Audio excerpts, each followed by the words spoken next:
So let's start on that side and tell us who you are and what the heck you were doing out at SEMA for us.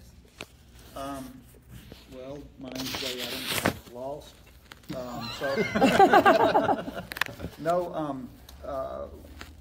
Obviously every year we go to SEMA and represent the Comp Performance Group and showcase new products that are coming for the to be debuted for the upcoming year to be introduced, and deal with the general public, the consumers that buy the products, and obviously like WD customers as well. So I was doing a little bit of all that. Okay. See anything that you absolutely loved out at the show? I'm a street rod, hot rod guy, so I mean a lot of the cars was neat. I mean, not that, we're there to work the booth, so obviously there's not a lot of time to walk and look at stuff, but there was a lot of neat stuff from the back door where we went in to the booth and back and forth. That's but from that, 300 or 400 yard walk, yeah, there was a lot of trick stuff. We just didn't spend much time looking at it. Right. And what about you? My name is Kevin Martin, and I handle all of the product data for Comp Performance Group. I was out to give a talk for the Education Day with SEMA Data Co-op. So I gave my talk on Monday, and Tuesday, unlike everybody else here, I did have an opportunity to walk around. And I got to say, my favorite thing I saw was a new Acura NSX. All three of them that Acura had on display. They were pretty cool. Next. My name is Aaron Mick with the Comp Performance Group. Much like Jay, I was out there to help debut new SEMA products, and I'll talk to the customers at large that were attending the show. Much like Jay, I didn't get to see much other than from the front door to our booth and back. But the new Ford GT was pretty cool. I may have contemplated on how to get that out of the building. Of course you did. I think everybody did. Yeah. Did we put that in our crate? Yeah, there was a way, I promise. I just didn't spend enough time I like thinking about Johnny it. Cash a piece at a time. Yeah. That's right, that's right. Absolutely. Well, my name is Trent Goodwin, the Comp Performance Group Marketing Media Coordinator. Obviously, one of my roles at the show is to coordinate and work with media relations as far as TV shows, magazine, print, anything in that fashion or form. Other things I work with is sponsorship proposals. So a lot of people have reached out to me on their SEMA builds this past year. So it was pretty neat getting to walk out there and see some of the cars and the customers that we've worked with over the year that actually got some really cool recognitions. So in fact, there was an all-wheel drive Nova out there that was running fast, which is pretty unique. It took home, I think, the Gran Turismo Award and several others. So absolutely. Some of the best things that I saw was it's hard to pinpoint one thing because this was the first year at SEMA that I felt that there was a huge diversity of cars. Normally you swing one way or the other with specific stylings or cues as far as, builder aspects, but, there was Camaros, there was actually a lot of fastback Mustangs, which is, sometimes it's hard to come across, and it's a lot of Dodge Chargers. So I like the diversity of this year's show. There was a lot of things to look at for every customer, for every consumer, as well as a warehouse distributor that wanted to see a car on display showcasing their products. Who the heck are you? Because that goes to me. Dean Harvey with Comp Cams.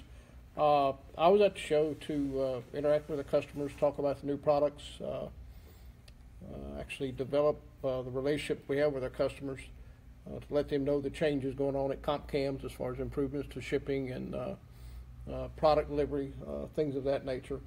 Like everybody else here, other than Trent, I didn't get a chance to walk outside the booth much to look at a lot of the cars. But hey, I went during setup, okay? We got the booth done with the booth early. I will have to say it. Jay walked with me. Jay walked with me. All I heard was Trent didn't want to do the manual labor, so he disappeared. It did appear that there was a good, like Trent said, a good diverse group of cars. I mean, there were obviously, us being in the race industry, there were some race cars there, some really nice street rods, street cars. I mean, it was a good mix of cars. And like Aaron, I had my own F-150 up there on the Ford display, but I'm gonna never let you live that one down. Anyhow, overall it was a good show. I liked the energy of the show was good. The customers seemed to all be upbeat about the coming year. So I think we got a good year coming up. If you're tuned into this video, you probably know me. I'm Kirstin Stone. I handle marketing coordination here alongside Trent. I primarily deal in video production and in the scheduling of print media buys. So a little bit on what I do. As far as out at the show, much like so many of the people here, I was mostly stuck in the booth.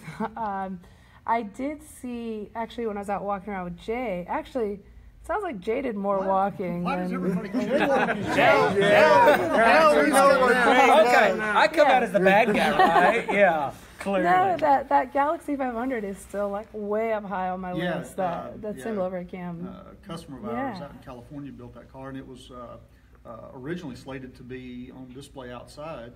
And as luck would have it, one of the product vendors that was showcasing on the floor at SEMA, their car the display car that they were supposed to have got caught up in customs and couldn't get cleared.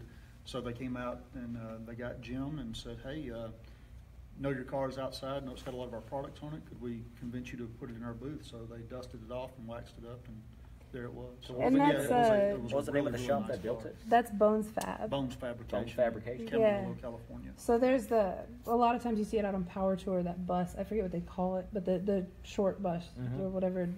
Yeah, Trent's familiar with that. Trent's He knows the short familiar. bus well.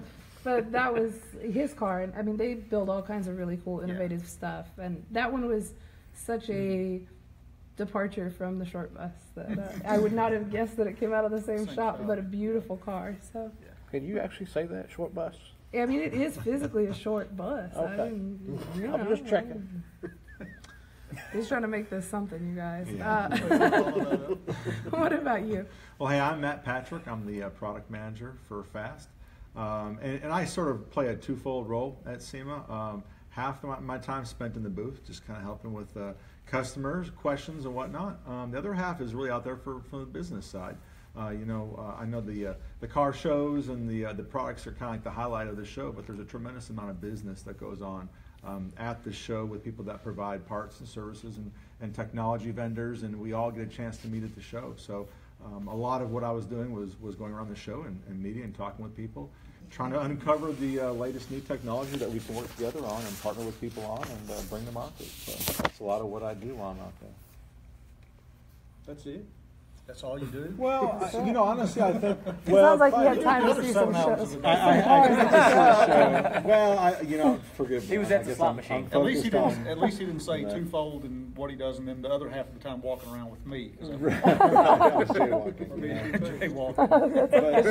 That's our new SEMA segment for next year. Live video. That'd be great. I'm pretty sure that somebody's already used that for impromptu videos, but it won't stop us. I think what I enjoy a lot about the show, though, is just listening to customer reaction, especially to our new products, because much of what we do when we come back to the home base from SEMA is to listen. We listen and we say, okay, well, our customers really like this. They really picked up on this particular feature we built into this product.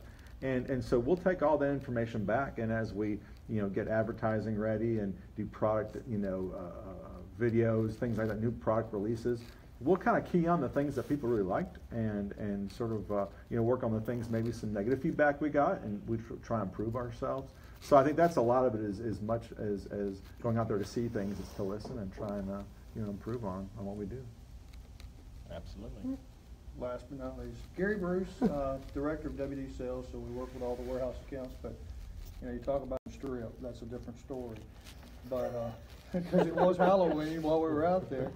But I guess the most unique piece I saw, it's, you see all kinds of cars and stuff like that around the country, but you don't see too many EO cams for Camaros, which we had in our booth and one best new product. So I think that's a hats off to our whole engineering. Excellent. Yeah. I know, right? Engineering Somebody department. gave him a cheat card before we started. He's just been I scoping think mine it's out. very unique because it was the first time in 20 years, Dean, something like that, since there's been a California Yep. approved Yep. cam, and it's 20 to 50 more horsepower or something like that. Yeah, something like that. So to have it in our own booth is And we're going to be expanding on that line as well. We'll have other offerings in 50 state legal camshafts here in the very near future. We're working very hard on that right now. The other thing, you brought up the camshaft, the 4-speed transmissions. We had the electronic Huge. version and the non-electronic version with the multiple bell housings. That's going to open up multiple markets for us in the transmission side of things. The unique thing about that is we all know that 350s, 400s, C6, C4, all those transmissions, torque lights, all those cores are drying up, and this is a good replacement because our 4-speed and 6-speed has got a removable bell housing so that you can put it behind a GM, Ford, or Chrysler, so that kind of solves that problem. And it gives you a non-lockup overdrive, so that's another home run, because I think we spend a lot of time talking about those transmissions and the camshaft and then the micro polishing of the camshaft. I mean, this was a really good year to have some really cool product that makes a difference. Well, it's just not old school motors either. We got a bell housing for the late model Hemi for Right. that, for people that want to transplant the Hemi into a street rod or Absolutely. muscle car. So that's going to be a really neat deal. I know for Fast, that intake manifold, we debuted our tunnel ram, our polymer tunnel ram intake manifold. That was really probably the hottest product release for Fast. I easily talk to more people about that than anything else. Yeah. Sounds like Fast Guy over here is kind of tooting his own horn about it. Speaking of which, we have a train going through in the background. If you can hear that, please excuse that and move forward with this. Kyle Hunt's asked, are you going to be releasing new products for PRI, or did you let all the cats out of the bag at SEMA? I've heard there's some products that we held back for PRI, so we'll see. There will be Exciting some- announcements forthcoming. Yep, there'll be some other offerings at PRI. And we're looking forward to that for sure. But before we move a month ahead into the next show, thanks a bunch, Kyle. We're trying to recover here. Kyle, you're killing us. I want to ask around the room, how many SEMA shows have each of y'all attended? No. Because then you start talking about, well, this guy's old. Well, we that's say pretty that evident to anyway, start, Gary. Gary. Oh, that's experienced. So, okay, rough guesstimate.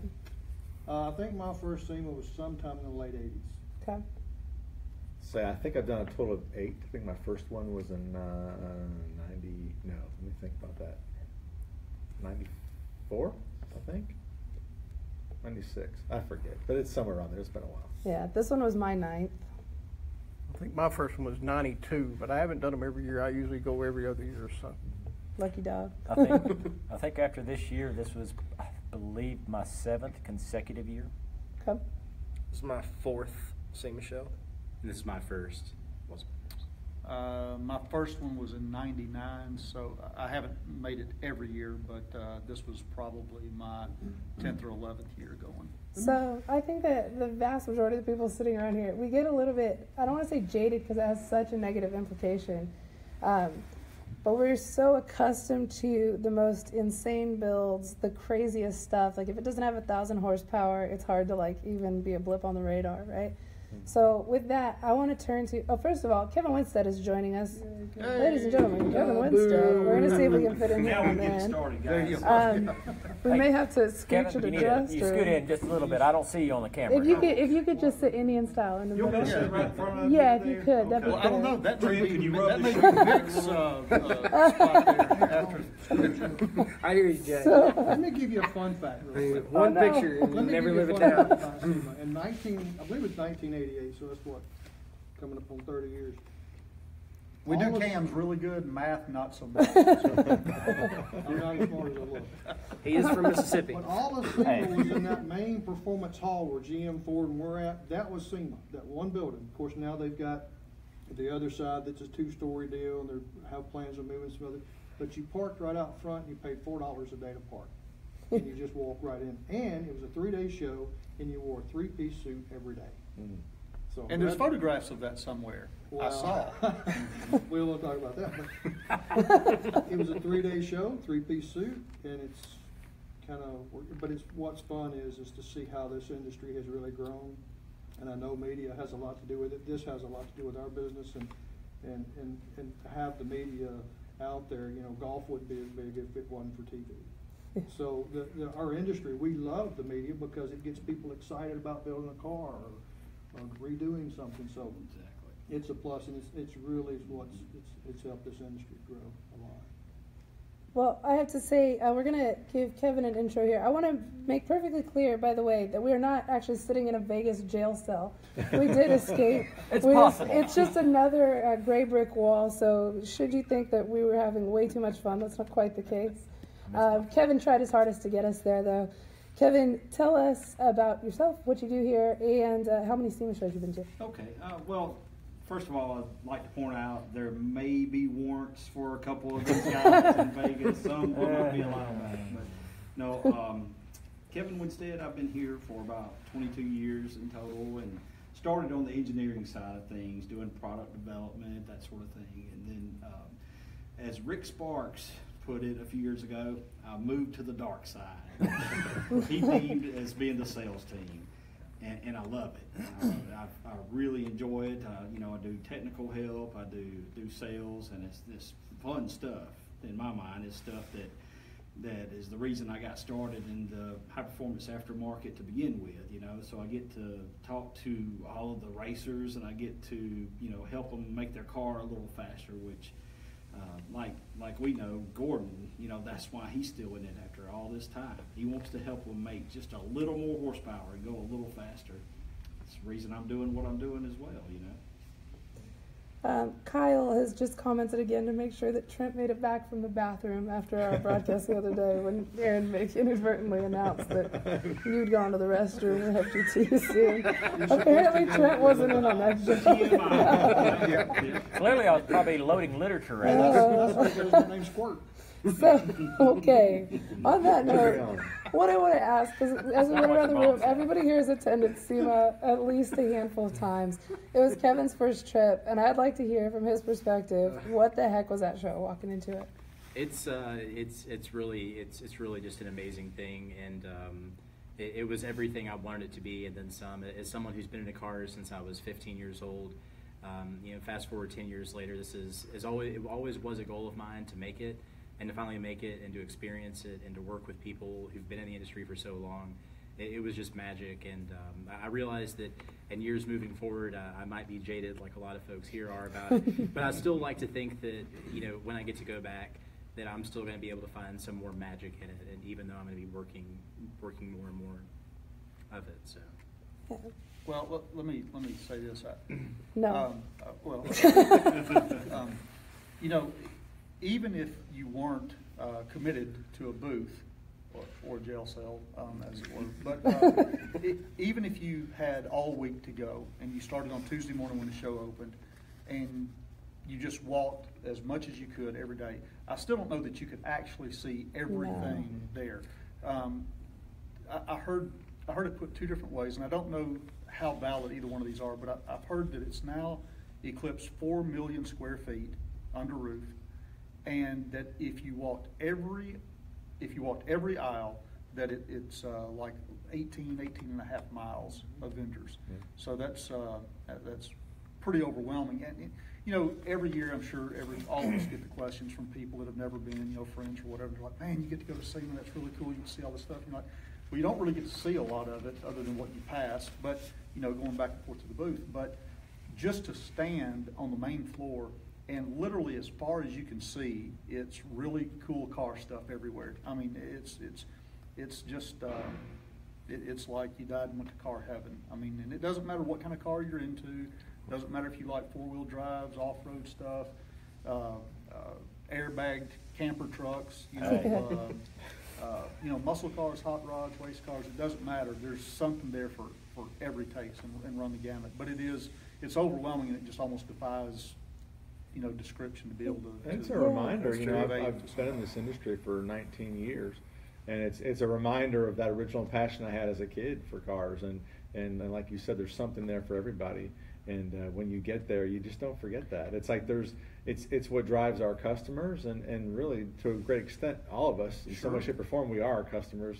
I think that's what makes this industry so neat, is that the passion that we see there is the same passion that we have in our different areas of racing or hot rodding or street rodding or whatever. Right. Well, if you asked all of us, I guarantee you every one of us remembers either the first race we went to or the first car show that we went to with our parent or something like that. And it doesn't matter if you walk into SEMA and you're 40 years old the first time you go there, it's kind of that same feeling all over again. It really is. It's just like You're like a 5-year-old at Disney World. Yeah. And it takes just as long to do, I mean, it's kind of the same thing. Yeah. It's Disney World for grown-up. Yep. Yeah, Like, there's no short way to like check it all off and the you want list. to You see gotta see every it all. ride, you want to do everything there is to do, and it, you know, attending it takes a full 4 days to go through all that. Yeah, it really is a neat show. I think that's like I was saying earlier, the energy of the show, and SEMA never fails to deliver in that regard. Just you can't help but leave the show in a good mood. I mean, knowing that you look at all the cool stuff people are building, the cars, the parts. I mean, we were in our booth, and like everybody said, we walked from our hotel to the booth, leave the booth. I mean, you just basically saw what was in between, but just the energy level of people, you could feel the excitement when you walked into the hall. It was there. Yeah, absolutely. One of the questions, well, Jason Gathers Nerd Performance has asked, well, he can't wait to see what's coming next for PRI. What products do you all look forward to working with now that we've seen what you have to offer in the new products arena? I think, you know, somebody mentioned it earlier. I think one of the most exciting things is that EO camshaft for the late model Camaros. Not only for the fact that, you know, you're talking about a really stout performing car right off the showroom floor, and you can add 30 to 40, 45 horsepower with nothing more than a cam change. It's still going to be clean burning. The part that you're putting in is California Airboard certified, and it's kind of groundbreaking in that hasn't really been touched on in 20 or 25 years. So to me, that's really exciting. Plus the fact that, you know, whether you're talking about a new Camaro or a Corvette, or you're talking about a 5.3 Chevrolet pickup, you know, we're going to expand those offerings to kind of run that gamut. So to me, that's really exciting. Jay, and that no reprogramming, no change in valve springs too? Yeah, that's right. That's the way I understand it. Yeah. That's right. That's great. So with that, people have been knocking down our door asking, now that we've got L99, L76 is coming, right? I mean, I don't know. Obviously, that's something that's still, there's development to do and all of that. But I could see that being a reasonable next step. Absolutely. We don't have any of the right engineers here to actually ask the hard-hitting questions of. But it has been discussed for sure. yeah. We don't have any of those engineers, so instead we'll all stare at Kevin until he gives us a good answer. I'll commit to a definite maybe. All right, I'll take that definite maybe. And since he's in the sales now, he'll be happy to sell it to you. Yeah. He'll find a reason. Let's go, Kevin. So that definitely maybe might possibly be coming and something to look forward to. Another exciting thing that happened, obviously we talked about the new products award we picked up for the EO cam, FSL series. Even though it's one cam at this point, we are calling it a part of the FSL series. So when the L76 definitely maybe might come along, it would also be a part of that. FSL 50 state legal, so stay tuned for more developments there. There was also another award that this particular group brought home. Trent Goodwin was named the Young Executive of the Year by the SEMA Young Executives Network. It's growing. Let's get They opened up all the cargo doors up there. Yeah, I couldn't fit out the door after that, but it's okay. But yeah, actually, I took home the Yin Young Executive of the Year award. It's pretty amazing as you sit back and you really think about how many years I've been involved in this industry, and it's not near as many as some others in this room. And but you sit back and you just think that these kind of opportunities will never come your way. You think, I'll never win one of these awards. I'm not, nobody really That's knows what we me. thought. Exactly. Yeah, I thought it was because you're about to age out. Like, this is your last year to be eligible. No. I think age out of that is 40, and I'm only 32. So shut it. I'm not that old and decrepit yet. But I worked with the Yin Council. I volunteered, and I got involved with the Yin Council, got elected in, and I think I helped that committee a lot. I think I contributed to help its growth, and thankfully they saw that and elected me to win the award, and I'm excited and tickled. It's actually it's sitting in the box, sitting on my desk. I just don't even want to get it out because that puts fingerprints on it. And SEMA doesn't happen on its own. They have a group of board of directors, and we've got our own Chris Douglas that's on the board, and Scooter's been chairman of the board, and Ron has too, and we've had a lot of involvement there. So what I'm impressed about, it's done a good job of, they've passed the torch very well over these years. Nobody's burnt the building down in one group of directors. So they're doing a good job, and with the new vision and with the changes, it's good to change. You know, I like term limits. And so that works out good for this industry. So they've done a real good job of keeping it on pace for growth and exciting. It's not just stagnant, you know. Right. I mean, speaking of that, I mean, the numbers at this SEMA show, they said we're over 180,000, which is a new record. That speaks a ton to this industry and where we're at with that. I mean, we heard it over and over again during the show, but nobody has to buy our parts. That's not exactly just right. ours, but our competitors, anybody in the industry. They got to buy ours. That's the salesman They got a talk. need, they need it.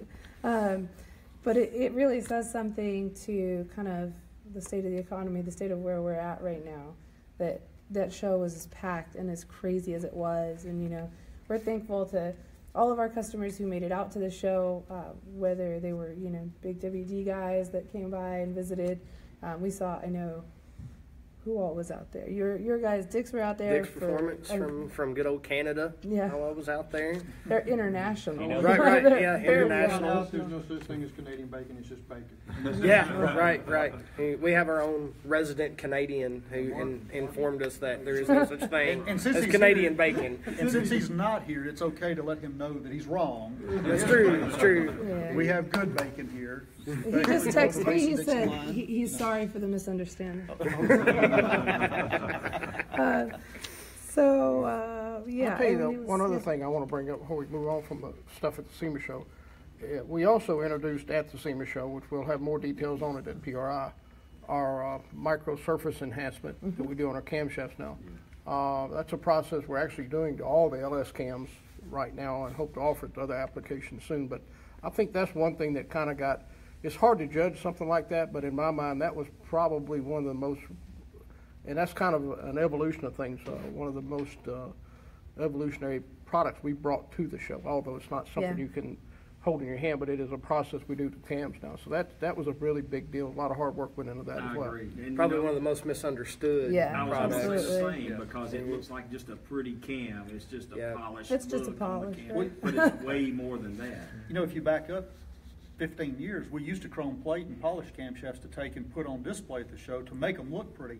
Right. And so now you have a storytelling. No, we didn't. The other we didn't do people this to did make that. it look pretty. We That's the didn't. way it actually comes out of the box and looks when it goes in the motor. There's a reason for it to look that way now.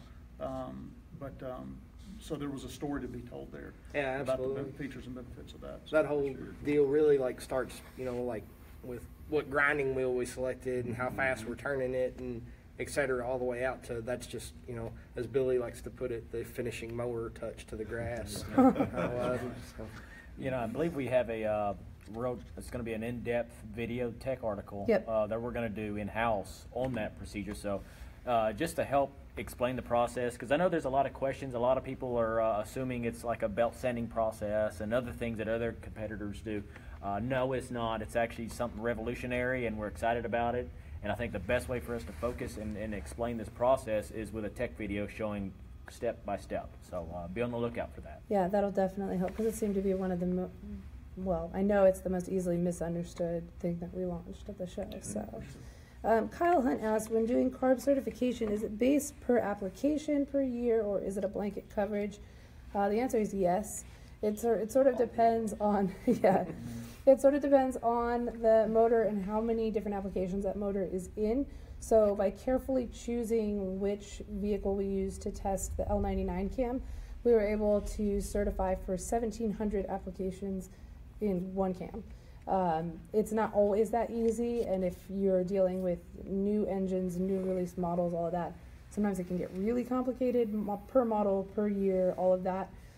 But with this one, we covered a large swath, so it was a well-selected motor on behalf of the SEMA Garage. Our guys are good, but they're not anything in the EO process without the SEMA Garage people. They were exceedingly helpful through that. So big shout out to those guys who helped us a ton through that process. Absolutely. Let's talk about the performance that extends beyond the product. We touched on that a little bit at the show. Chris Douglas and I discussed that during one of the live streams. How is that applying back here at home now that we're here? And how do you guys plan to put that into action with all of your customers? Well, first of all, the customers that were there at the show, of course, it starts with that face-to-face there at the show. And, and you might discuss the upcoming year, you might discuss the previous year, and you might just discuss how business is going in general. But, it's all about developing, one step of developing the relationships with those customers and determining what their needs are as to how we move forward and proceed in the future. Right. Don't everybody jump at once. Yeah, I'd like to say, part of what I really enjoyed about going to the show was talking with some of the WDs. A couple guys in particular talked to Turn 14 and Motivicity and of course Motor State. And something that's really cool about talking to people like that is they're really passionate about putting all of the new technology with e-commerce and applying everything that you see in other industries to this industry. And I think that's really valuable for us is, we have all these cool products, we have all these super talented engineers and all this awesome technology here on site, but ultimately you have to be able to bring that product content to people. And when you know that there's so many people out there that are shopping online, you absolutely have to deliver on that. And to know that we have partners who think that way and are modernizing, it's really, really encouraging, especially from what I do day to day. Right. So Kevin is really heavily involved with the data side of the business. So a lot of times when you see things like, say, maybe on the Summit Racing page, there's all of that data that's in there, and that has to come from somewhere. So we work to get that uploaded to where it's easily accessible for them, and so that all of our consumers on your side can see the most relevant data that they need, that they can make a well-informed decision when it comes time to actually purchase. So I think that that's a solid point, that we have to work really hard to allow people to make good decisions when they get to that purchase point. And I would say, those relationships we build with our vendors, also we're seeing the cutting edge in their industries on the customer focus side. And it helps us to kind of up our game. What do we have to do to improve as a company and how we relate to our customers, and that's that interaction. Those relationships really help us see what's the cutting edge. Absolutely, and as all you guys all mentioned, this industry, is not just about parts; it's about relationships. You build those relationships with accounts, WDs, engine builders, and/or just average consumers because we sell direct. But how do you keep that customer keep coming back? What makes that experience so unique for that individual to where, next time I build this engine, I'm going to call these guys back. And that's what we're really focused on. Everything from when the customer calls to the sale to when he receives the parts, the customer service that goes beyond that. That's, what we're focused on. We want to make sure to take advantage of any aspect to help our customers from start to finish and anywhere in the future. I think for me, in a nutshell, I ultimately want our customers to think about, I'm not going to call comp cams for a camshaft. I'm going to call Dean for a camshaft. Exactly. I'm going to call Aaron for a camshaft. I think that level of relationship is what we seek out because, we buy parts from people. We don't buy, it's very much it's a interconnected thing there. Absolutely. It sounds a little bit strange, but I've used this analogy before, but the relationship that we cultivate with our customer is really kind of like the egg in the cake batter. It's the catalyst that brings everything else that we have to offer together. You can have the right part at the right price. You can have $100 bills for sale for a nickel, but if you don't have the ability to tell your story and establish the trust between the consumer at the other end, you're not going to sell very many of them. And for 40 plus years now, we've for the most part done a really good job at cultivating those relationships and establishing that trust, so that if you talk to me or any of these other people here, or the other 270 people sitting across the street, as my granddaddy used to say, if they tell you a chicken will plow, you can hook him up. But that's for me, that's bringing all that together. To further the analogy, if you have all the ingredients in the world to bake a cake and you don't ever put an egg in it, you can bake it all day long, it'll never be cake. So that relationship is kind of that catalyst that brings it all together, I think. So. Do you think your granddaddy would mind if we just co-opt that as a new tagline? No, trademark it right now. Excellent. Comp cams. You can tell your chicken apply, you can hook them up. That's right. I'm running with that. What about you, Aaron? The Dick's guys that came by said that they really like working with you for some reason, and I can't. Well, I pay them a lot of money to say things like that. So, you know. That's all. But no, same thing. I mean,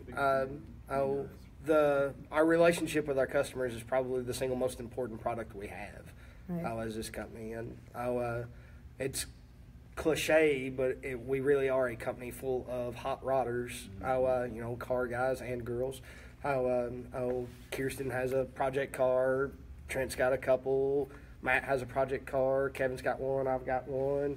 This Kevin's got one. Jerry's had multiple. Gary, I don't know about him. You know, he has in the past. Now he does this grass. I don't get it. Yeah, It's okay. He has the Bulldogs, or like the perpetual projects. Just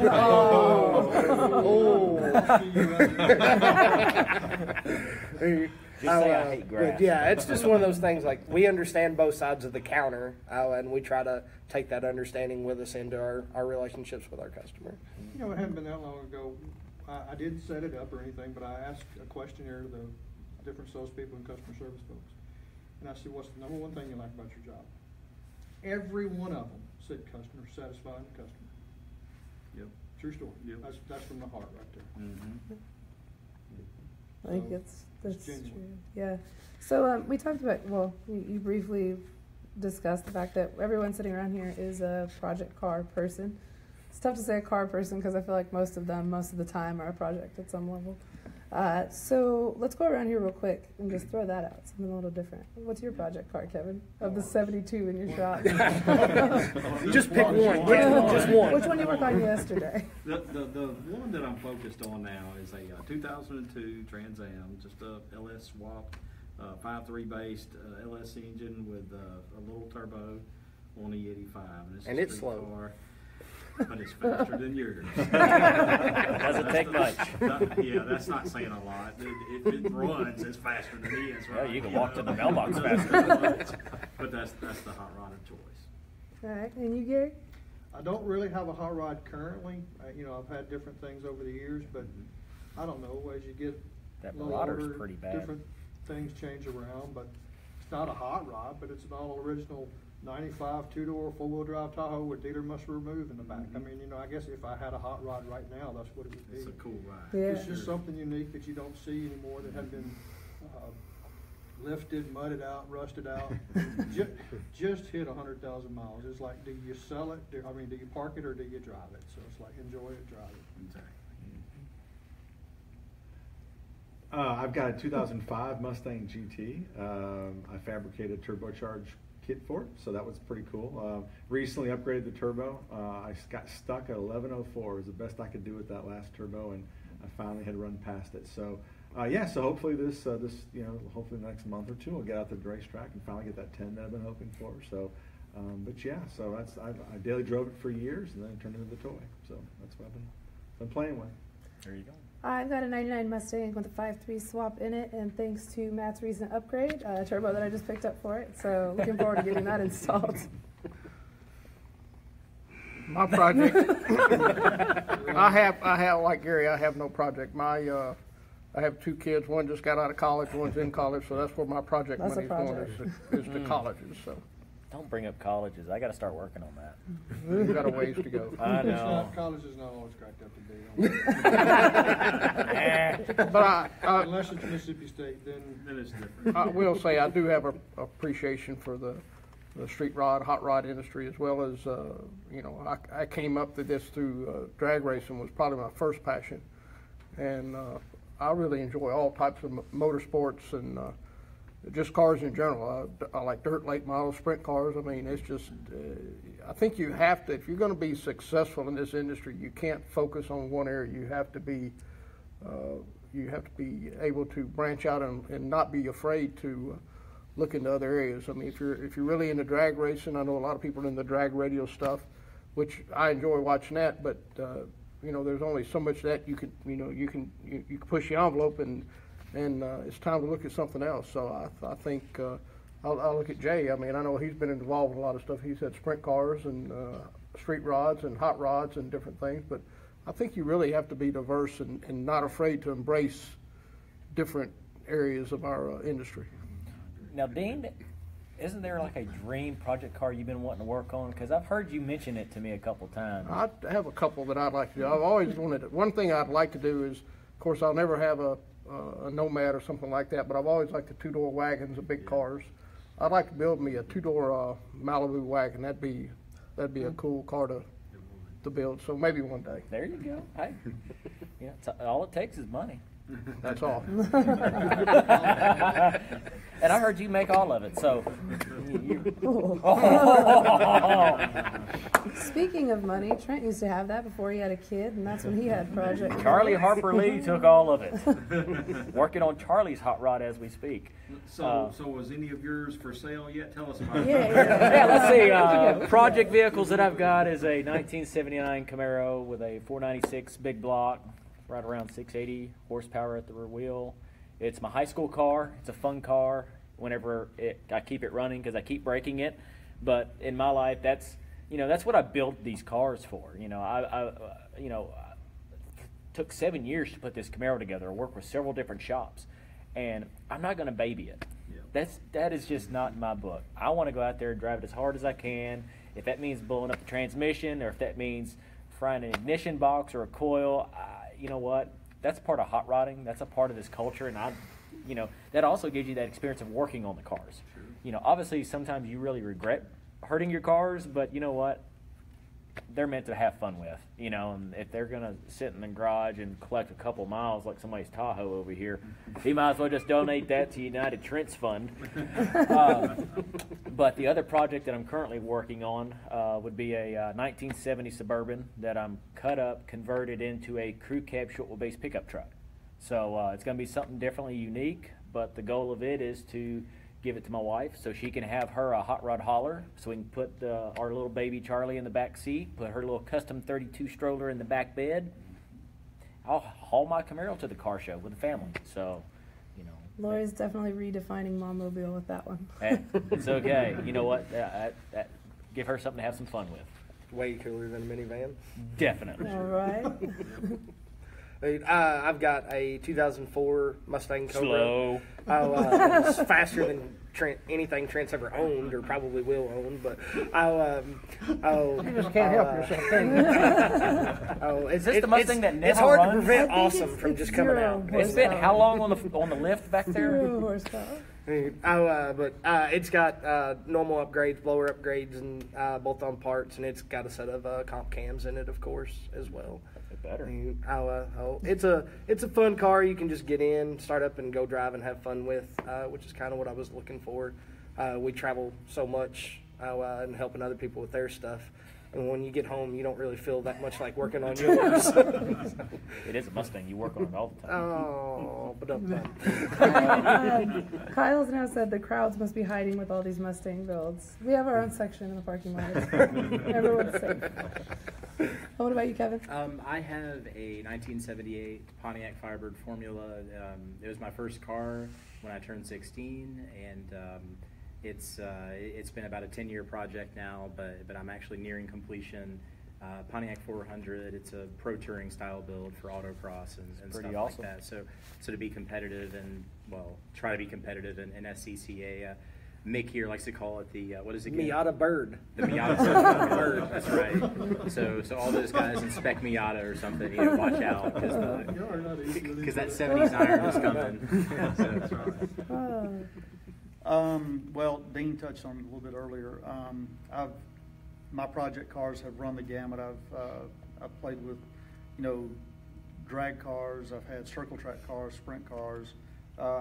At almost 48 years old, probably the most fun I've ever had for the money invested is racing go-karts. I, along with one of our engineers, Joseph Leister, we actually went back and started racing go-karts this year, and I think we've won something like collaboratively 13 races this year, and we've only raced like 16 times. So you didn't win in Vegas. No, I didn't mean Vegas, you're right. Thanks for putting that out. You know, I don't recall. I don't know. I can't Trent remember. was the big winner in Vegas. I didn't want to say it's the second time. One of the nice perks that we have while we're out in Las Vegas with the SEMA Show, we have a little bit of, we might call it team building. It may have been team destroying immediately before the show started, but most of the group got to go out to the go-kart track, and as you may have heard alluded to, someone won. Who was that? Wasn't Jay. You're right. It wasn't me. Number one steps up here, number two here, number two here. And so Trent was looking at it, and I said, go ahead, Trent, it can be all Trent Day today. Just go ahead. Just by yourself. All I know is somebody complained about their cart, which it was pretty rough. When you have to hold the steering column together with your knees, it was pretty rough. But then I beat him with his own cart. I'm just saying. That team building experience. Okay, so first you let him win that, and then we let him win that Yen Award, and now we start to see the full picture of the overblown ego. Well, I mean, it That's makes why he Trent needs the feel crew better cam so about he put his head in himself. the back. It's Exactly. whatever he needs to get Yeah, through the come on, week. guys. I need the morale boost. Whatever gets you through the week or month or quarter or whatever. But With that said, you guys, we've been rambling for nearly an hour here, believe it or not. Gotta be kidding. I know. With no commercial breaks. No commercial breaks. We're gonna add those in later so we can get rid of the weird stuff you said. So we let's make one more round real quick. Your best recap, anything you saw or loved at the SEMA show. We'll just try and wrap it up back on SEMA. oh, we're gonna start on this end. Yeah, go ahead. You know, just probably the diversity and the insurgence of young new builders, Yeah. which, you know, I'm going to say probably 5 or 10 years ago seemed to be, I won't say stagnant, but it didn't seem to be nearly as popular for young new guys to be coming in, working with, you know, I saw guys with, you know, 61 model Poleras this year, and just, I mean, just stuff that's, you know, I remember 20 years ago, Hot Rod doing a thing called Dare to Be Different. And it was like, can you build something other than a 32 Ford or a 69 Camaro?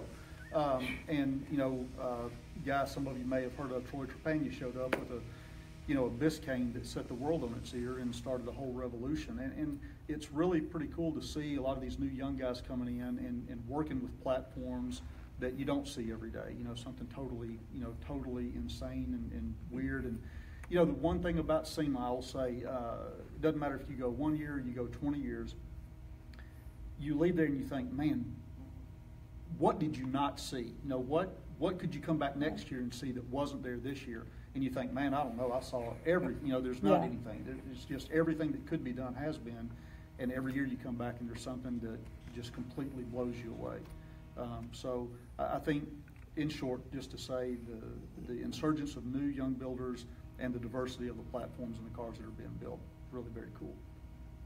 I have to say that, just like what Jay said, there's just an amazing amount of diversity out there.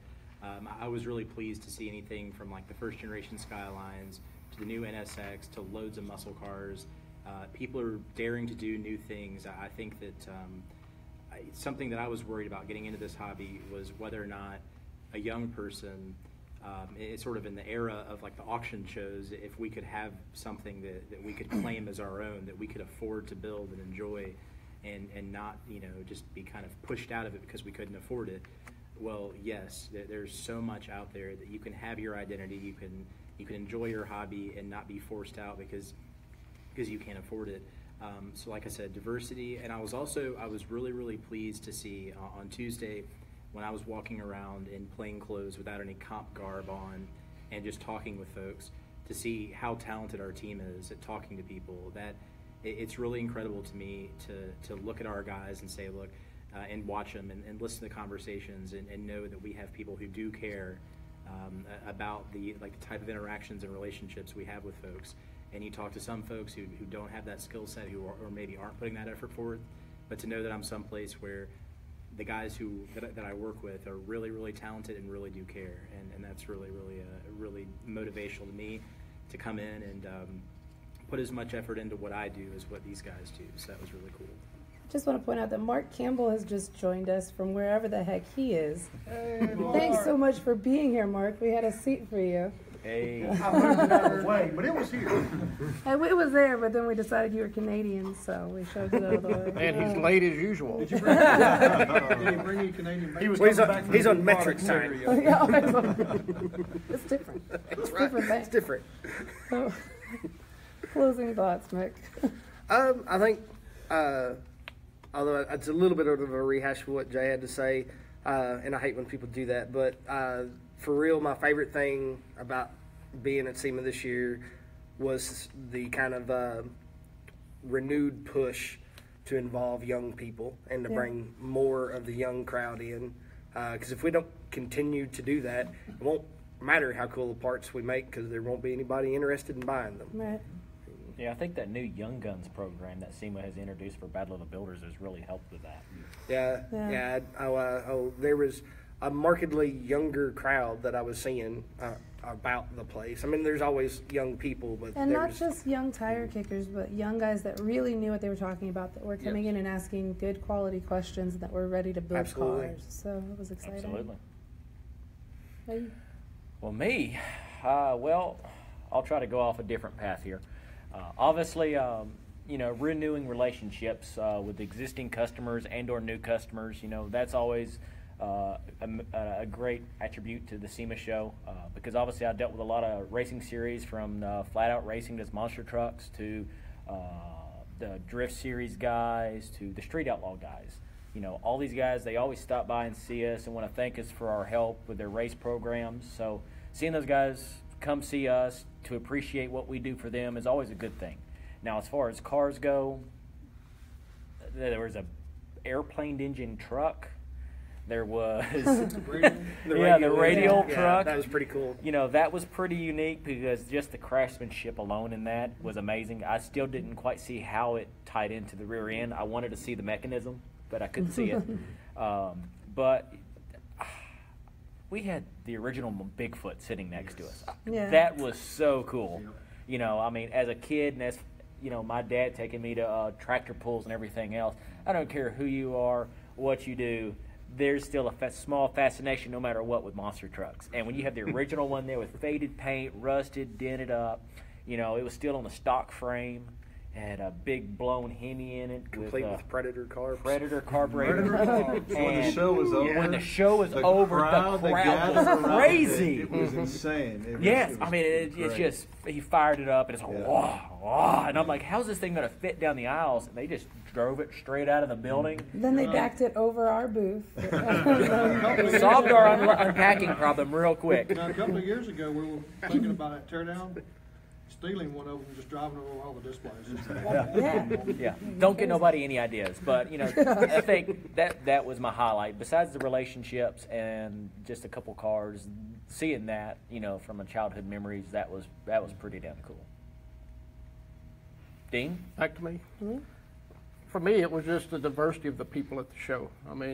We've talked about bringing the young people in, but if you go to the SEMA Show and you look around, there's a lot of young people coming in, but you still got a lot of the, I don't think old guard is the right word, but you've got the people that have been around the industry for years and years that are still making a positive contribution. I think of, even within our own walls, Ron Coleman and Scooter Brothers, both of them, they're still out there, and it's not about them. It's about, for them, it's about comp cams. It's about the industry overall. They want to see it succeed.